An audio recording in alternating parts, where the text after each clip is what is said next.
مجنونه الله الله الله في الأيتام الله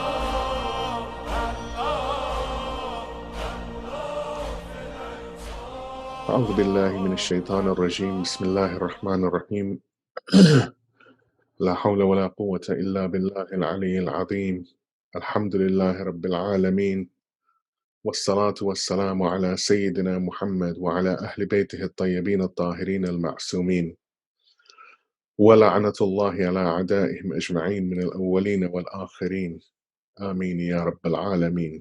أما بعد، قال الله تبارك وتعالى في كتابه الكريم بسم الله الرحمن الرحيم يا أيها الذين آمنوا إن جاءكم فاسق بنبأ فتبينوا أن تصيبوا قوما بجهالة فتصبحوا على ما فعلتم نادمين. وأيضا قال الله تبارك وتعالى في كتابه الكريم بسم الله الرحمن الرحيم قل هل ننبئكم بالأخسرين أعمالا الذين ضل سعيهم في الحياة الدنيا وهم يحسبون أنهم يحسنون صنعا. صدق الله العلي العظيم. Assalamu alaikum jami'an wa rahmatullahi wa barakatuh. So this is actually our last majlis session. I think tomorrow we have a question answer, but today is the last actual majlis. And if we go down the route of discussing Mukhtar, I think we will need at least another 10 in order to get somewhere.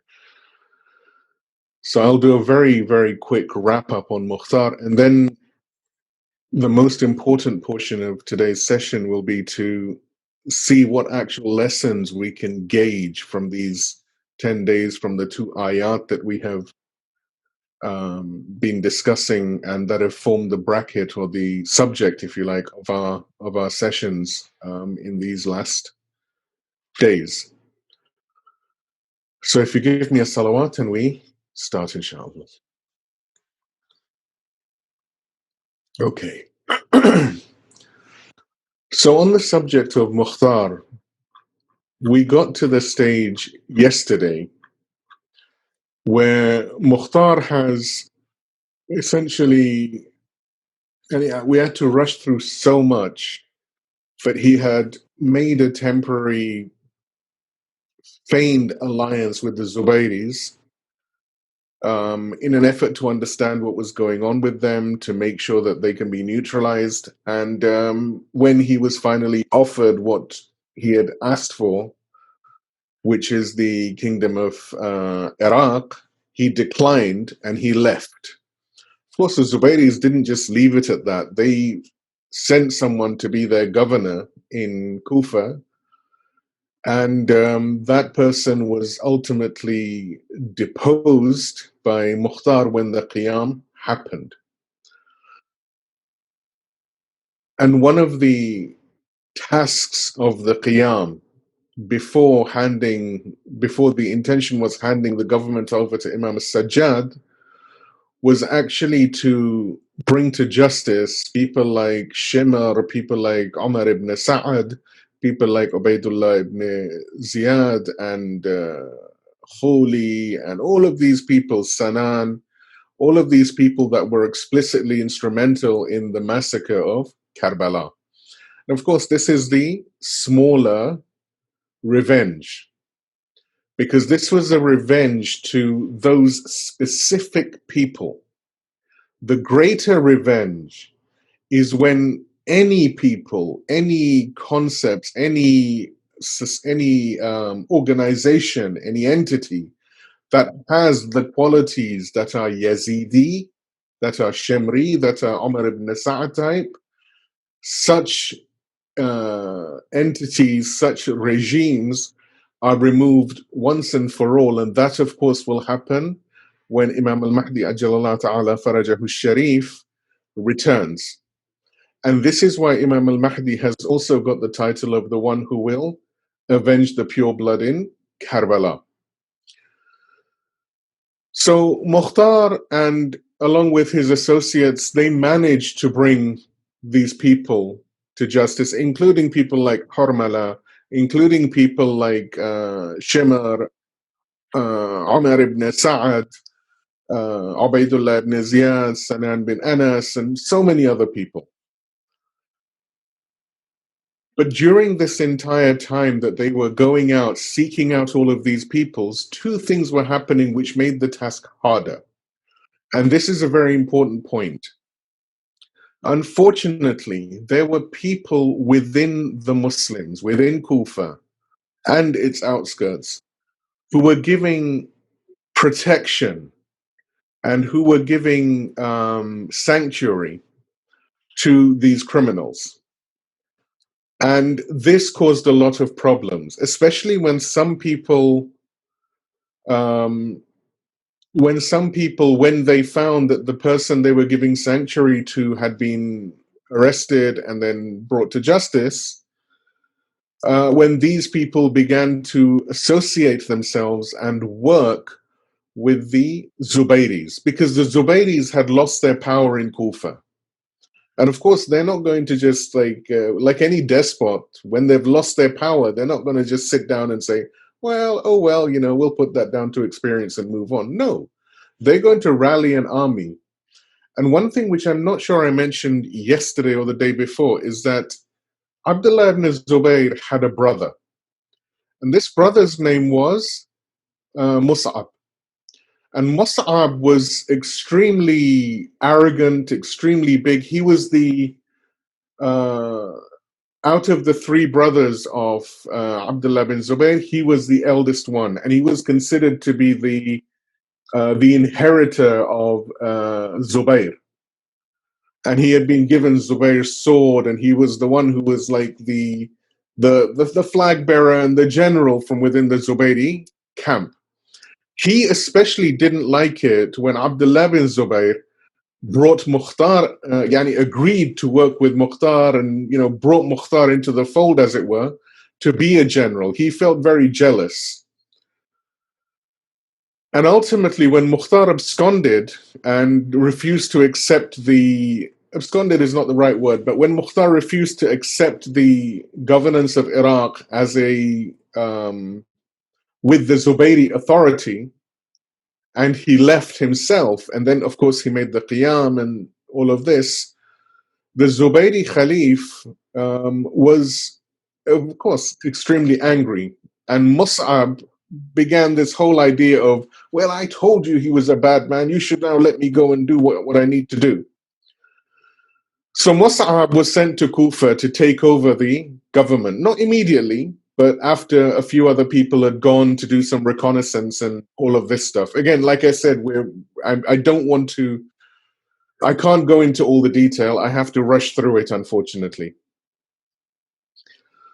Suffice it to say that after all of these people all of the enemies, all of the killers of the people in Karbala were brought to justice, the issue for the Qiyam government, the government of Mukhtar, was we need to hand this over to Imam al-Sajjad. That was always the intention. However, you can't hand something over when it's on fire. And one of the other problems that happened, which I haven't covered, unfortunately, is that while all of this is happening, before all of the killers of Karbala have been brought to justice, there was also the movement of the Tawwabun. Tawwabun means the repenters, the people who were, they felt bad they'd made a mistake and they wanted to try and make amends. And this was the group that was led by Sulaiman ibn Surad. And there were some people within that who will be important in the next few minutes. One of the issues with the Tawwabun movement was that, and why Mukhtar didn't explicitly go with them and support them, is that their intention was not to win the battle. Their intention was only to become shaheed. That's all they wanted. They felt that they had missed out of their own negligence in being part of the caravan of shuhada, the caravan of love that Imam Hussein led in Karbala. And they felt that if they went to war against the remnants of the Umayyads, then this would be a way of them achieving that shahada. Now, it's all well and good to go into a battle situation accepting that there is a possibility you will become shaheed. There is a difference when that's all you're expecting. You're not even attempting to try and win. Of course, that doesn't mean they didn't fight valiantly. No, they fought very valiantly. But their intention from the get-go, and one of the things they did is they made ghos, and they made the kafan, all of their armor and everything, they put the kafan and everything on it, and they broke the hilt of their swords so that their swords will never be put back in their cases. The entire intention was, we either become shaheed or we either become shaheed. That was it. They felt they could not defeat the army of the Umayyads that were coming towards them. They sent an emissary to Mukhtar. Once they had set up camp in a place called, near an area called Ain al-Warda, which is in Iraq. It's near a stream, a small stream. They did training and everything. They sent a message to Mukhtar saying that, will you join us? Now, Mukhtar, this is where honor comes in. This is where dignity and sharafat, honor comes in. Mukhtar disagreed with their approach because his approach was, we have to work to defeat these people. Shahada, yes, it's on the road. If we become shaheed on the road, okay, fine. But our intention is to defeat them and remove them and establish the government of justice. But when they sent a letter to Mukhtar, it sort of compelled Mukhtar to help. And so Mukhtar sent some of his senior generals. There's one person called bin Kamil, Abdullah bin Kamil. He was one of the right-hand men of Mukhtar. And he was sent with a whole battalion to go and help in Ain al-Warda, in the battle, and to provide as much support as was possible. And if it meant that they became shaheed, so be it. They became shaheed. They didn't become shaheed, but if that was going to be necessary, then it wasn't something that Mukhtar told them, no, run away from the battle, no. And this is also another very interesting and very subtle point. Mukhtar had two key generals. I mean, he had many, but two primary ones. One was Abdullah bin Kamil, and the other one was Kaysan Abu Umreh. Kaysan Abu Umreh was an Iranian, was a Persian, was from the Furs. He wasn't an Arab. Abdullah bin Kamil was an Arab. Now, these two, they loved each other and they didn't see the difference between their ethnicities or anything. But unfortunately, some people, even within the Shia that were surrounding Sulaiman ibn Surad and other Shia, they had a problem with the Furs, with the Persians. And as a result, Mukhtar decided that I'm not going to send Kaysan Abu Umreh. I'm going to send, and if he sent Kaysan Abu Umreh, he would be sending more, like potentially more soldiers, because there was a lot more Persian infantry that was available. But because there was a risk that this will cause strife within the camp of the Tawwabun, it was more prudent to send Abdullah bin Kamil to go over there. The battle ensued in Ain al-Warda, and Suleiman was martyred. But not all of the Tawwabun were martyred. Some of them resented the fact that Mukhtar hadn't come on the battlefield himself. Because they said, Mukhtar is one of these chief Arabs. If he comes, our troops' morale will be boosted and we will be able to win. And Mukhtar didn't come, he betrayed us. And one of these people was a guy by the name of Rufai. And the problem he had is he survived by Ain al-Warda. He kind of, he actually was protected by Abdullah bin Kamil and his people, and they got him to safety when the battle was completely against Tawabun, when they were being massacred.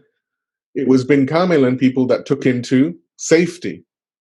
But he said very categorically that we were 2 steps away from victory. One of those steps was Mukhtar, and the other one was Kaysana Abu Umrah, and they didn't come. And so Mukhtar has betrayed us. And he developed a hatred in his heart for Mukhtar. I want you to remember this. Rafa'eh, then he went away. He kind of like went off in a bit of a sulk. Abdullah bin Kamil came back, and they continued to try and establish the government in Kufa against all of the plots and schemes that were going on. In this time, Shimr was still alive. Shimr bin Dhiljawshan was still alive. A few of the senior people of Karbala, of the enemy's side, they were still alive. And the Rafa'eh, unfortunately, was brought in. He was corrupted by some of these people. They began to praise him and say, MashaAllah, look, we never really meant to kill Imam Hussein. It was Umar ibn Sa'ad who was telling us, it was Ubaidullah ibn Ziyad who was telling us, me, Shimr, I'm related to Abul Fadl Abbas. How can I want to kill Imam Hussein? And all of this sort of lies. And Rafa'eh, because of his hatred for Mukhtar, he got taken in because they kept on saying that this Thaqafi liar, they would insult him like this. Thaqafi, of course, was a tribe, Mukhtar's tribe. They said, because of this Thaqafi liar, everything is going bad, and now you can see Kufa is a mess, and everything is a mess, and we just want peace, and we just want tranquility, and we have no problem with Ahlul Bayt. Come on, Rafa'eh, you come, we'll pray behind you. And they made him the Imam of Jama'ah for this group, including Shimr and Sanan, and a number of others whose names escape me at the moment. Give me a salawat, please.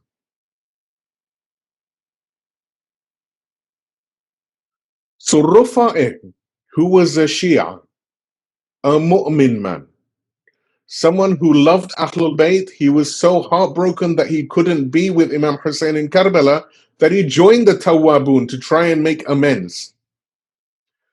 Because of his hatred for the truth, for Mukhtar, because of that bughz, the word bughz, I think people who speak Urdu understand this word. It means actual hatred. It's different to enmity. Enmity and hatred are 2 different ideas. Because of this hatred that Rafa'eh had, which is an irrational thing. And remember, like I said, love and hate are 2 sides of the same coin. The key commonality between these 2 is when you love someone, you're always thinking about that person. When you hate someone, you're always thinking about that person. Enmity is when you want to understand what that person is doing and make sure that person can't proceed on his or her evil pathway to harm the wider Muslim community. There is a subtle difference, and I need this to be very, very clear. Because of his hatred of Mukhtar, someone who is a mu'min, someone who is a companion, who was there in the time of Imam Ali and Imam al-Hassan, is now leading prayers and kissing hands and hugging Shimr bin Dhiljawshan. And who is Shimr bin Dhiljawshan? According to Ziyarat Nahiya, we're told that Shimr jalisun ala sadrih. Shimr sat on the chest of Imam Hussein as he's beheading Imam Hussein. This Shimr, can you imagine someone who is a Shia, a mu'min, a believer, a lover of Fatima al-Zahra? How can this person have any commonality, any association with someone like Shimr? But this is what happens when you let blind hatred guide you. And this was the disaster of Rafa'eh. Alhamdulillah, at the end, before he died, Ibrahim ibn Malik Ashtar, in one of the battles, one of the senior but serious battles where Rufa'i was on the side of Shimr, and obviously Ibrahim was with Mukhtar, and Ibrahim told Rufa'i that it's shameful that someone like you, who is a companion of Imam Ali, should be like this, should be on the side of the ones who killed. And because of the position of Ibrahim, because of who he was, the son of Malik Ashtar, it became clear for Rufa'i, because he still had honesty in his heart. And he became extremely remorseful. And in fact, he switched sides. He did what Hur did, and he became Shaheed in that battle. And he fought valiantly, very bravely, when he realized what he had done. But prior to realizing, he had led the Shimrs and all of these people in campaigns, small campaigns, against Mukhtar and against the Qiyam, and had indirectly, if you like, been responsible for the harming of Muslims. And this leads us back to the ayah that we quoted from Surah Al-Kahf. Because Rufa'i, I don't believe, ever thought he was actively going against Islam. But the ayah of Quran says what? Shall we inform you of the greatest losers in their works? Those people who think الَّذِينَ ظَلَّ سَعْيُهُمْ فِي الْحَيَاةِ الدُّنْيَا, their efforts in this world are so misguided, but they think they're doing something good.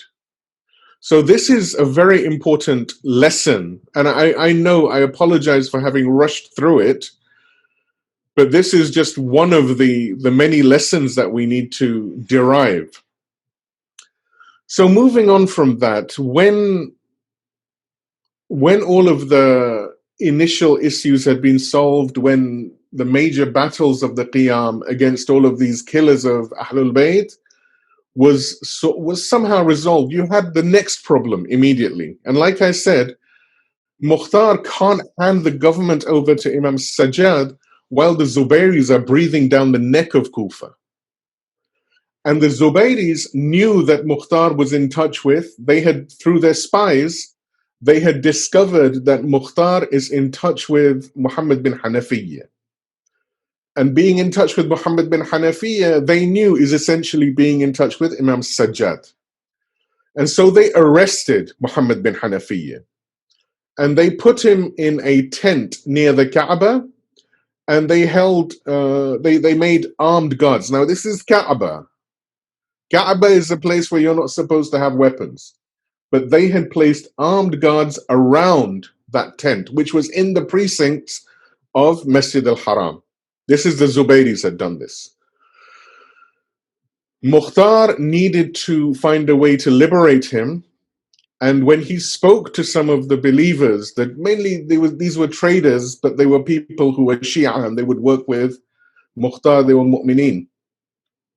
One of the things he told them, he said, you can't take weapons into there. You will be in ihram. You're not allowed to take any weapons, any swords or arrows or bows or anything like this. So one of them said, can we take a stick in order if the soldier comes to us, we can hit that soldier with a stick. So yes, he allowed them the stick, and they managed to free Muhammad bin Hanafiyyah. And it's at this point where, according to some riwayat, after they freed him, Muhammad bin Hanafiyyah went into the mountains. And it's said that he disappeared over there.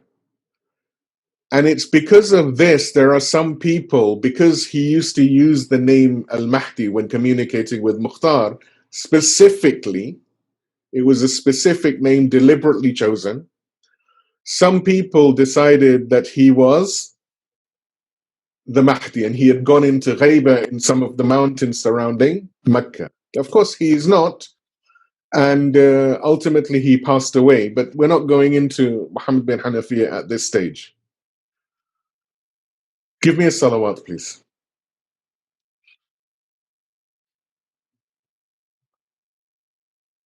Okay. So finally, the Zubairis made made a plan to put the Dar al-Hukuma, the castle, the government building where Mukhtar and everyone was.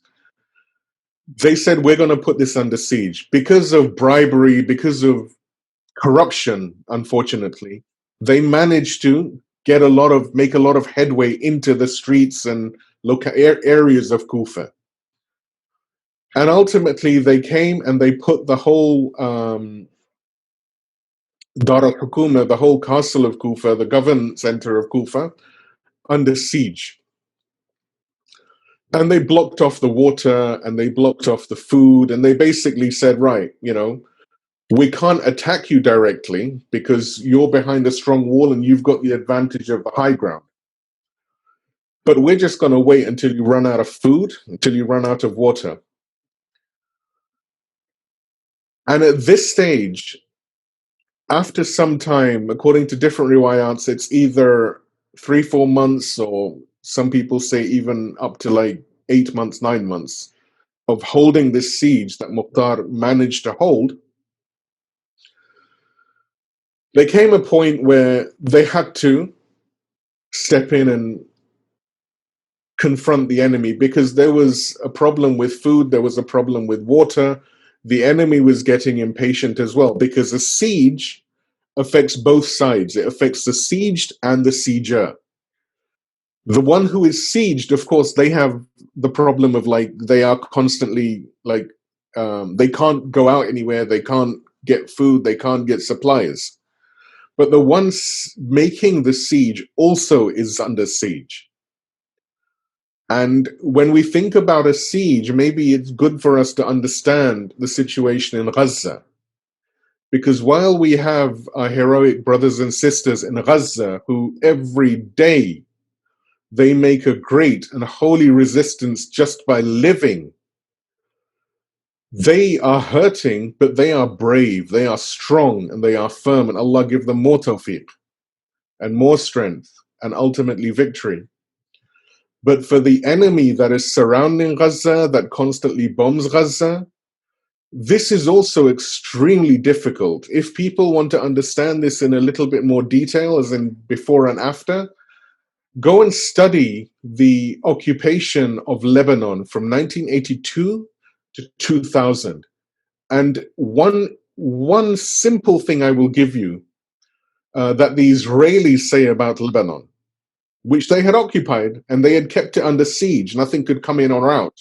Only the Israelis and their proxy, the South Lebanon Army, that was the only route to bring anything in. If anyone else, a farmer, wants to go and sell his crops, he can't unless he goes through these people. And if he goes through these people, by the time he gets to the market, there's nothing left for him because they've taken everything. One of the things the Israelis said about Lebanon and the way the resistance constantly broke down the Israelis is that they said Lebanon, South Lebanon specifically, had become a hell for them. And they actually called it Jahannam. They called it a hell for them. So this is one more contemporary example. But coming back to Mukhtar, they were under siege and they needed to do something, because there was also upset within the people internally. And this also correlates to what's happening with the Palestinians, where they're under siege and you have different factions being manipulated by different people on the other side. You have the Palestine Authority, you have Hamas, you have Islamic Jihad, you have all these different factions. And the same way, Mukhtar had, different groupings of people that formed. People in those days, yes, they listened to Mukhtar. He was their main general, if you like. He was their Amir. But at the same time, they had their own tribal and family associations and relations. And so they would listen to other people. And some people became very weak of heart. A siege is not easy. Do not think that a siege is easy. They became weak. And some people had been told, they received information from outside which said that, well, if you kind of give up this siege and, you give up Mukhtar, we've got no problem with any of you from XYZ tribe. Our problem is with Mukhtar. So, you give him up, it's all good. We don't have a problem with you. And so there became a lot of murmurings and issues within the Dar al-Hukuma, where all the people had taken refuge. So very close to the end, Mukhtar made a speech. Now, it's a very powerful speech, but it's a very long speech. So I'm going to give you a very khulasa version of it. He said that today we are ranked against hypocrisy. He didn't say kufr. He didn't say we are ranked against kufr. He said we are ranked against hypocrisy. A hypocrisy that will turn brother against brother, that will turn mother against father, that will turn husband against wife. And we should rely on Allah and keep Allah at the forefront in order to avoid this situation. He gave this speech, and people, some of the people, everyone was moved by this speech. He then came down and he was wearing white because he realized at this point there are no options left.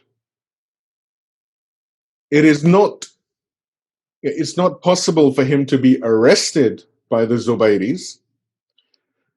And so he will go out fighting in this context. And this is different to how the Tawabin were working.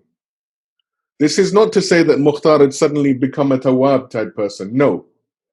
He had taken the resistance to a certain level, but there came a point where when you have absolutely no support around you, you just have a handful of people that are with you, and everyone else is saying, well, our swords are going to remain in our sheaths. We're not going to get involved in this. Clearly, Mukhtar, they have a problem with you, so you deal with it. But Mukhtar did tell them one thing, and other people told them,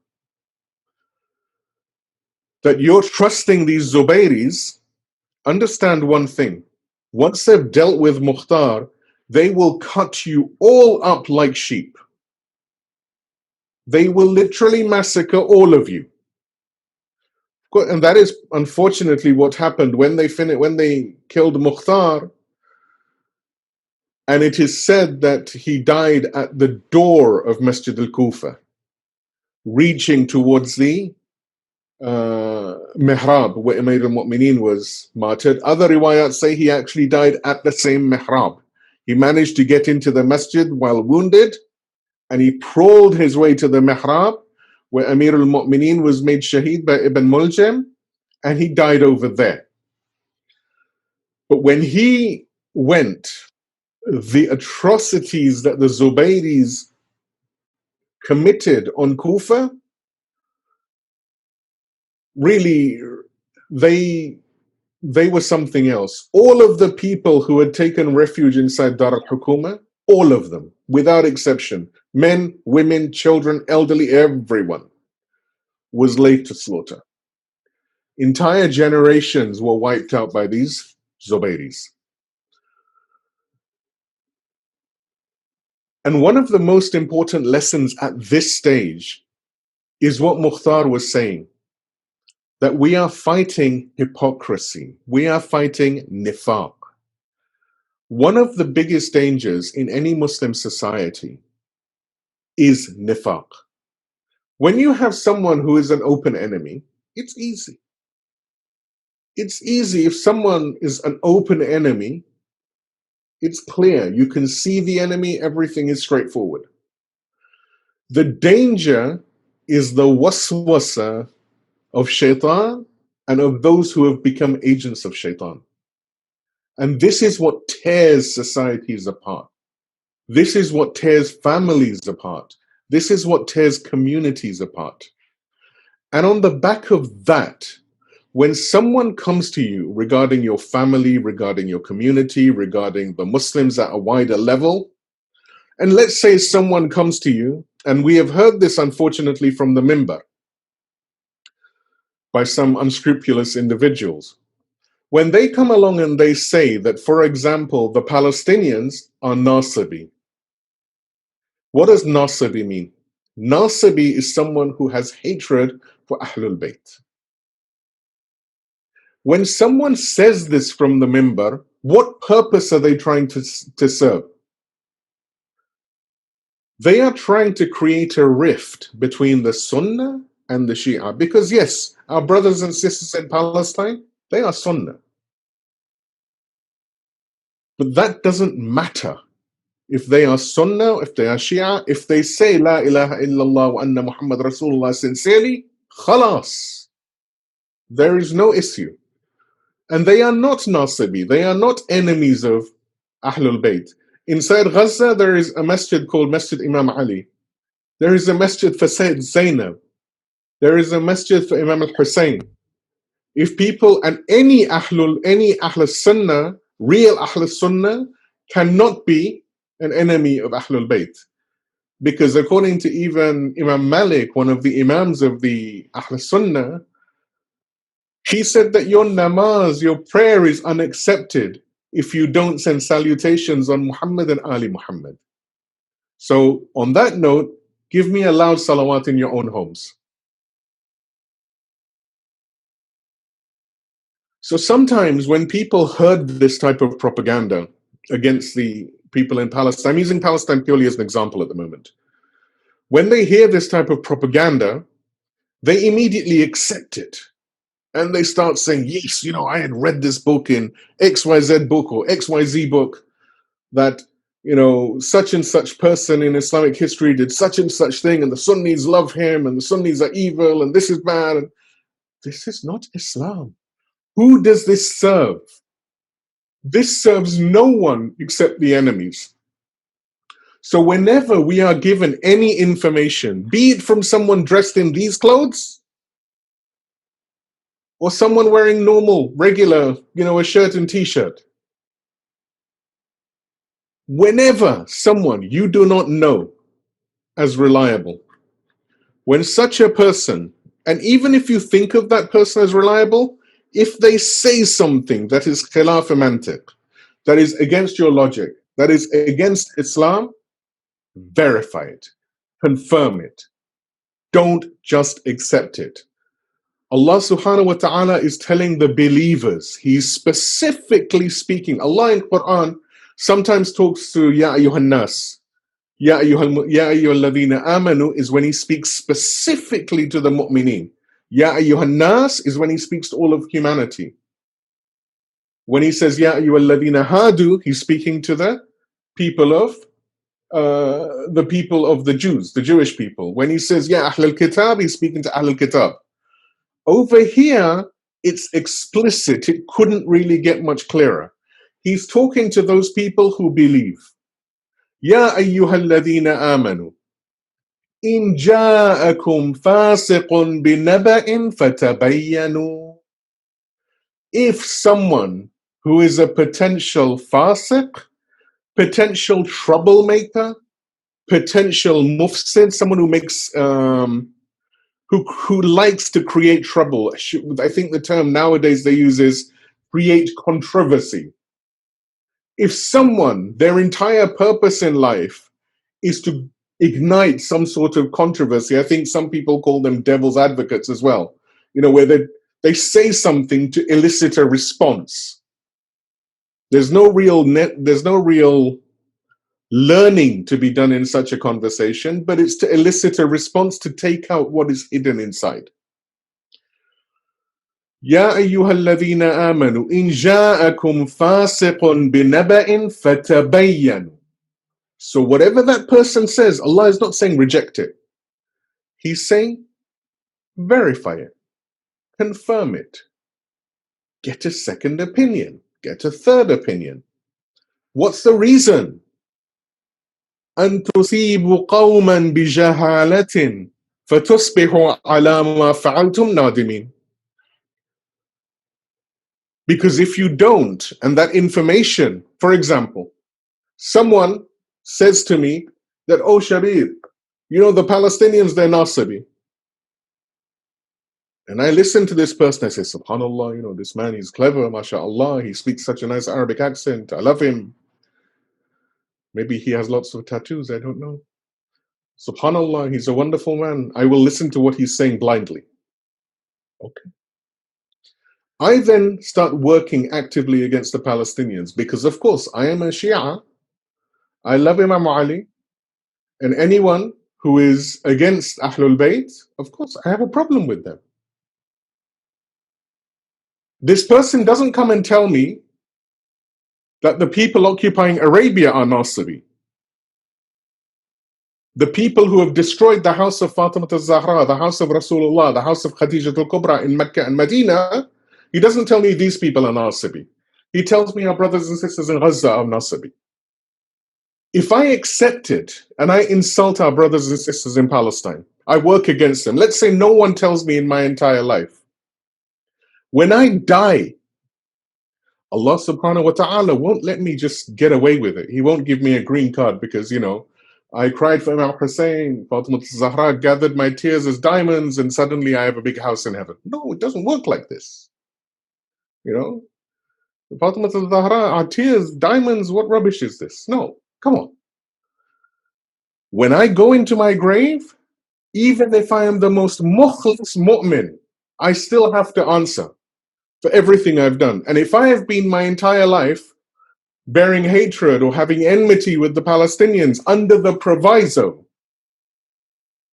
that someone told me one day on the minbar that these people are Nasibi, and I did nothing else. I didn't verify it, I didn't confirm it, I didn't ask anyone else, and I just accepted. And when anyone told me something different, I said, no, such and such person said it. He knows more than you. On that day when I'm in my grave, Allah is going to say to me, excuse me, you were insulting and bearing harm to these people. You didn't help them. Because one of the questions will be asked inside our grave is, what did you do about Palestine? You think Allah is going to forget?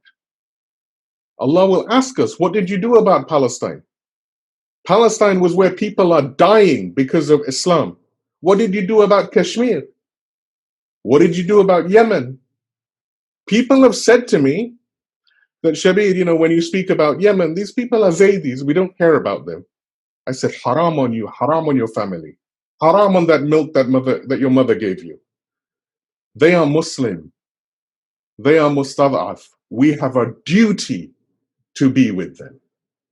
If we can do nothing for them, if we can do absolutely nothing, at least we raise our hands in dua at the very least. We have to understand this. Because on that day, Allah is telling us that if you haven't done your duty, you will be regretful. Because we will have to pay the price for that negligence, pay the price for not verifying. And also generally in any matter, in any situation, when anyone tells you something, someone comes to you and says, oh, in this store I saw such and such thing for like a £5, where this thing is normally £500. Before you run out and say, I'm going to buy 10, sell them on eBay and become a millionaire, you've got to check and make sure this guy isn't having a laugh. He's not joking you around. You're going to think it through. If it's okay for us to verify such things in our day-to-day life, then within Islamic concepts, I would argue it's significantly more. And this leads to the second ayah, where if we don't verify, let's say we'll stick to the idea of what we were saying about the Palestinians, and I will finish the whole Mukhtar point, inshallah. If we continue thinking this thing that this person told us about Palestinians being Nasibi, and we don't question it, and we just, out of our own ignorance, we decide to believe it, we will be, discouraging people from helping Palestine. We will be not going to Palestinian demonstrations or, supporting our brothers and sisters in Palestine. We'll just be taking a stance away from it. Some people will even go so far as to say that Masjid al-Aqsa is not the Masjid al-Aqsa mentioned in Quran. Actually, the Masjid al-Aqsa mentioned in Quran is somewhere else. People make up all sorts of crazy. This is real. This is happening right now. People actually, unfortunately, are doing this. If we do that, we will be thinking that we're doing something good. الَّذِينَ ضَلَّ سَعْيُهُمْ. Our efforts will be totally misguided, completely misguided. And Allah talks about these people in Surah Al-Kahf, where He says, قُلْ هَلْ نُنَبِّئُكُمْ بِالْأَخْسَرِينَ أَعْمَالًا. This word akhsarin, it's got emphasis. The greatest of losers, yet the most profound of losers. It's like, to use a more colloquial term, it's like the ultimate facepalm, as if like, mate, what are you doing there? This type of loser, the most unbelievable loser. الذين ظل سعيهم في الحياة الدنيا, the most important portion, وهم يحسبون أنهم يحسنون صنعا. Their efforts in this world are totally misguided, but as far as they're concerned, they think they're doing something wonderful. They think they're doing something great. So we should reflect on this. These ayat are serious lessons for us. So coming back to Mukhtar. Unfortunately, Mukhtar became shaheed in the Masjid of Kufa or at the Mihrab of Imam Ali. This is up for debate. It's not relevant. It doesn't really matter. And unfortunately, the governance could not be given to Imam Sajjad. And the situation of Ahlul Bayt, of course, remained negative. But out of all of this doom, where, Mukhtar has been killed, Imam Sajjad is, essentially incarcerated, Muhammad bin Hanafiya has gone, what's going on? The sky is falling down. No, it's not the end. The end is that out of all of that, we have all of the A'imma al-Athhar. And they have given us all of these lessons infinite times. And all of these lessons are doing one thing. These lessons are linking us back to Quran. And this is linking us through to that justice of Allah, which we discussed earlier on. Ahlul Bayt and Quran, as we are taught by Rasulullah, are inseparable until they rejoin Rasulullah in Kawthar. So Ahlul Bayt are taking us to Quran, which is taking us towards justice of Allah. Collectively, all of this together is taking us to justice of Allah.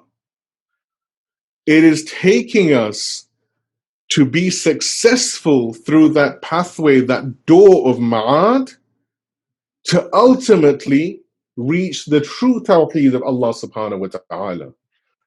And if you take nothing away from these sessions, if you take nothing away from these sessions, if you take away the idea that first of all, and I'll wrap up momentarily and move to the musibah,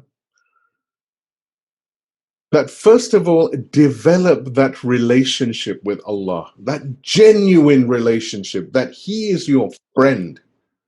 In good times, remember Him. In bad times, remember Him. If you're stressed and frustrated, shout at Him. He can take it, believe me. He can handle it. He's not going to send you into fire if you start shouting at Him. You have to talk to Him. You have to develop that friendship.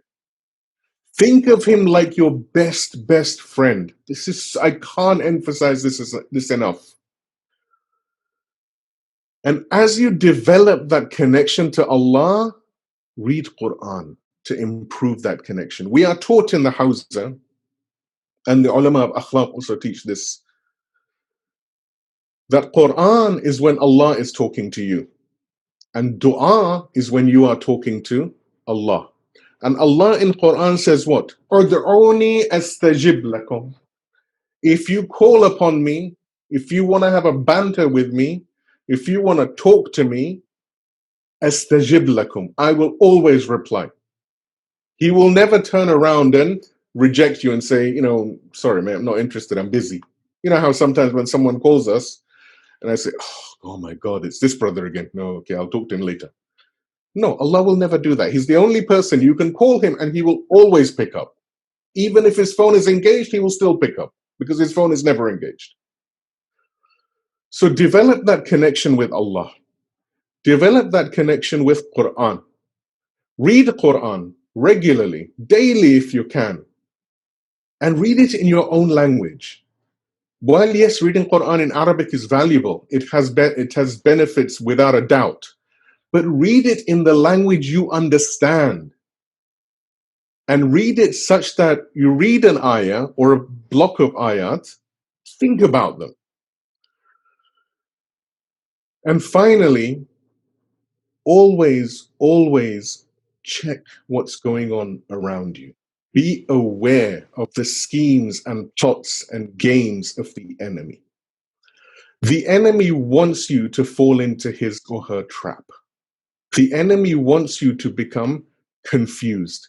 The enemy wants you to become someone who inadvertently begins to harm Islam. Shaitan has said, لَأُغْوِيَنَّهُمْ أَجْمَعِينَ. I will misguide all of them. He has said specifically, he's not just saying it rhetorically. He actually means this is his purpose in life. And he has many ashab. Shaitan has many ashab.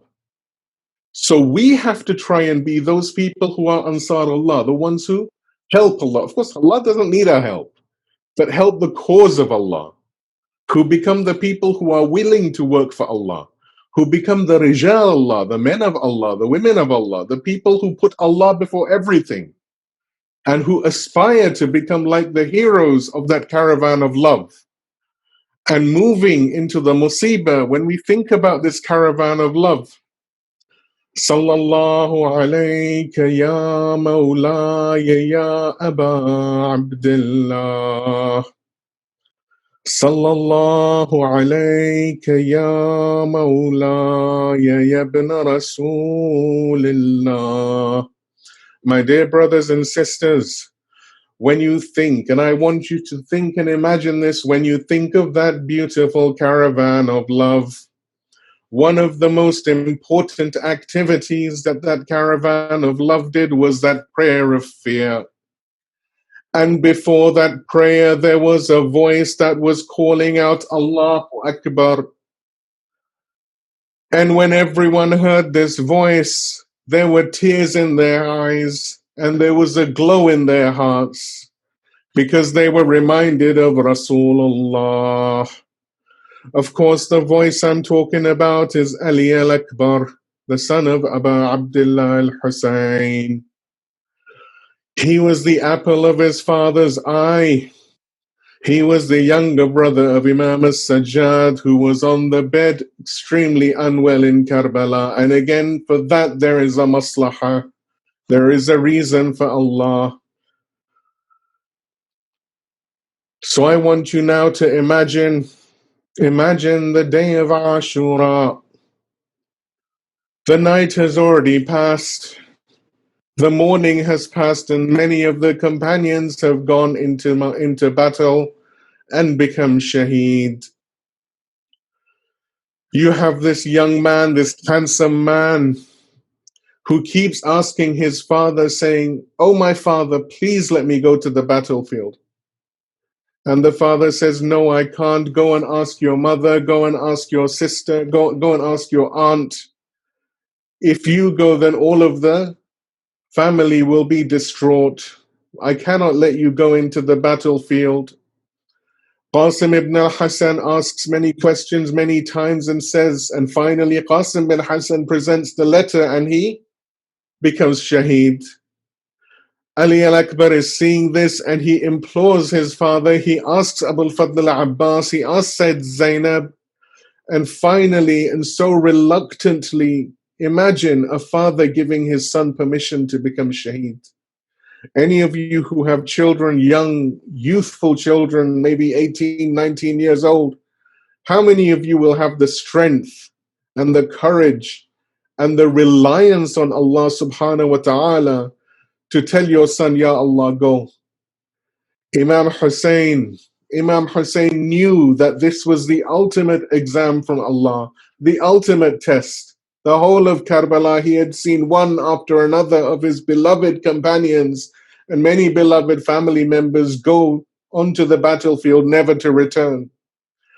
Finally, Ali al-Akbar is given permission by Imam Hussein, and it is narrated, and I don't have the strength to narrate this fully, but it's narrated that he went into the battlefield and fought like Amir al-Mu'mineen. But remember, this boy has also been hungry and thirsty for 3 days. He's extremely thirsty, he's struggling, but he's fighting, and the enemy can't catch up to him. The enemy, they come close, he manages to divert them. He manages to finish off the brutes that come to him, one at a time, two at a time, five at a time, according to some, 10 at a time even. And this is not exaggeration. If you examine how some of these people fought when it's written in the books, these people were remarkable at fighting. You examine Amir al-Mu'mineen Ali ibn Abi Talib, how he fought, how Rasulullah fought. You will see that for someone like Ali al-Akbar, this is very possible. It's not something that's exaggeration. So he's fighting, but he's young and he's getting tired. And he comes back to Imam al-Hussein. He comes back towards the camp and he salutes Imam al-Hussein. And he says, "Oh, my father, the battle is, I'm having some success, but I am so thirsty. I don't know what to do." Imam al-Hussein, what can he do? What can he do? Imam al-Hussein looks down. Ali al-Akbar, there are different riwayat. The one I am saying is Imam al-Hussein looks down and Ali Akbar goes back to the field. He fights valiantly, but Shimar decides that this strategy of sending just a few people around him is not sufficient. It's not going to work, because this boy will be able to defeat them when they come close to him. So he sends a barrage, a rain of arrows on Ali al-Akbar. He sends a large amount of arrows, and when Ali Akbar is wounded, there is an arrow on his heart. He sends a whole battalion to smother him and to beat him and to send him to Rasulullah. At the end, when Ali al-Akbar is breathing his end, he's breathing his last, he says, "Assalamu alayka ya abata ya Aba Abdullah." Imam Hussein, in the camp, he's seeing there is a lot of dust. Of course, it's a battle in a desert, there is a lot of dust. Imam Hussein hears the cry of Ali al-Asghar, and the vision goes from his eyes. And he says, "Ya Allah, I cannot see, I cannot see." This is the pain, this is the shock of Aba Abdullah al-Hussein. But more is still to come, unfortunately. وَسَيَعْلَمُ الَّذِينَ ظَلَمُوا أَيَّ مُنْقَلَبٍ يَنْقَلِبُونَ إِنَّا لِلَّهِ وَإِنَّا إِلَيْهِ رَاجِعُونَ رِضًا بِقَضَائِهِ وَتَسْلِيمًا لِأَمْرِهِ. Ya Allah, we ask you to accept our small ibadat, our small azah. Ya Allah, we ask you to protect Islam and all of the Muslimin. Ya Allah, we ask you to destroy kuffar, munafiqeen, and all of those people who are working against Islam and against the people of the world. Ya Allah, we ask you to give freedom and honor and release to the righteous ulama and the righteous believers who are incarcerated illegally across the world, such as Shaykh Ibrahim Zakzaki and Shaykh Ali Salman, amongst others. Ya Allah, we ask you to protect all of the believers across the world. We ask you to protect all of the Muslims across the world, especially in places like Yemen, in Syria, in Kashmir, in Palestine, and everywhere. Ya Allah, we ask you to prevent the sedition and fitna that the enemy is trying to ignite in Lebanon. Ya Allah, we ask you to give guidance and strength to the leadership of Islam and to hasten the return of Imam al-Hujjah. Ya Allah, we ask you to protect all of the righteous believers. Ya Allah, we ask you to protect all of the righteous ulama, all of the righteous maraja, and especially the leader Imam Khamenei. Ya Allah, we ask you to hasten the return of Imam al-Hujjah and count us among those who are his sincere companions and those people who follow his pathway and give everything for the sake of you. وآخر الدعوان أن الحمد لله رب العالمين والسلام عليكم ورحمة الله وبركاته.